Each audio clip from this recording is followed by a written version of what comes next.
Next, we will start with this important notion of spectral mapping theorem. Now, what is this theorem? Before we get into the details of this theorem, let us first understand why this is required and how we may proceed in order to prove this theorem. So, for that, if you assume any square matrix A and lambda as any eigenvalue of this square matrix, then we for any x which is non-zero, we have this equation Ax is equal to lambda x. So what we do, if we multiply on both sides by this matrix A again, so you will obtain A square x, that is equal to A into lambda into x, right? And if you see, now what is lambda? Lambda is some number, so you may take this number out from this operator because this is a linear operator, right? So we have lambda into A of x. Now again, using this expression, A of x is lambda x, so you have lambda into lambda x, which is lambda square x. So from here you obtain that A square x is equal to lambda square x. And if you continue in this way for every positive integer m, whenever you have A to the power mx, that is equal to lambda to the power mx. So what does it mean? It means that if a matrix A has an eigenvalue which is lambda, then the corresponding matrix A to the power m would definitely have an eigenvalue which is lambda raised to the power m. So this is the result. And more generally, we may apply this result onto the polynomials. So we say that if a matrix satisfies a polynomial of this kind, right, where instead of the variable we have now substituted the matrix. So therefore this would be your polynomial, and corresponding to this polynomial you would have an eigenvalue which would be in the shape of this polynomial only, where instead of the variable, instead of the matrix, now you have the value of this eigenvalue lambda, where we assume that lambda is the eigenvalue of the square matrix A. So we may extend this property onto the complex Banach spaces of any dimension. How cool is that? Let's see how. So for that we have to define a notation which says that polynomial of the spectrum set of the operator T. Now if you remember, for operator T you either have lambdas which are the spectral values, or you have lambdas which are the regular values. So corresponding to this spectral value, if you collect all these spectral values, so you have the set as spectrum set, and if you collect all the regular values, you have the set as the resolvent set. So corresponding to this, if you input all the elements of the spectrum sigma of t into the given polynomial, so what would be that set? That set would again be some complex number, because you know all the spectral values, they are complex numbers only.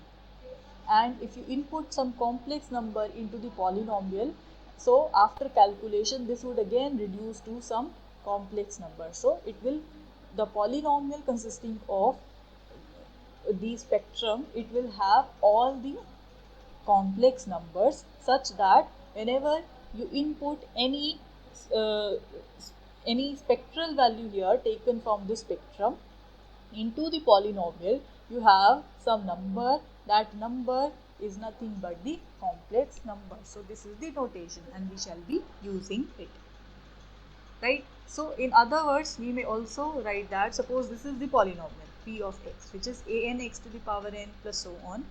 So now corresponding to this spectral value, which is some complex number, so here what we have done, like I have told you, we have collected all the spectral values into a set. That set is the spectrum set. Now if you apply the polynomial p onto this set, so this would be equal to the set which is obtained. So what would be that set? That would be equal to the spectrum of p of t. This is in accordance with the spectral mapping theorem. This result is very important and we are creating a ground to prove this result. How? For that, if you have polynomial, some polynomial, so and you have some operator t, corresponding to this operator t you have many spectral values, you collect all the spectral values into a set which is the spectrum set, right? So when you take this spectral value, which is a complex number, and you input that spectral value into the polynomial, so instead of x you now write lambdas, so it will again reduce to some complex number. So you collect all these all these complex numbers into another set. That set would be p of sigma of t, right? So this is how we define this. So what is this spectral mapping theorem for polynomials?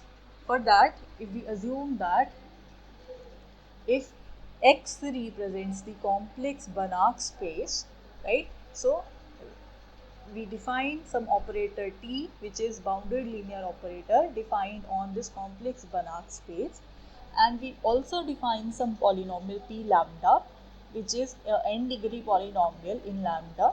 Then for this polynomial and for this operator T, if you collect all the spectral values of this T, for that we have the spectrum of the polynomial of what is this P of T?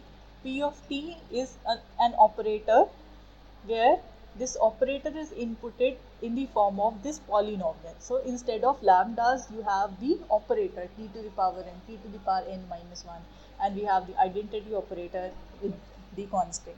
So for this polynomial, the spectrum of this polynomial would be nothing but the spectrum of the operator t when inputted to this polynomial p. So this is the same set that we have defined above here, right? So this thing would be nothing. So the spectrum of the polynomial this would be nothing but that same set. So you see how easy it is to calculate the spectrum of this polynomial. So this is according to the same result that we have for matrices over here. So you may see the connection. So we say that these two, they are same. So there is no need again to go and calculate all the spectral values for this operator P of T. What we can do instead is we may calculate the spectral values of the operator T, and then we may input all of these spectral values into the polynomial in order to obtain the spectrum of this polynomial operator T. So this is what we have, right? So next we shall see how we can prove we can prove this spectral mapping theorem for polynomials.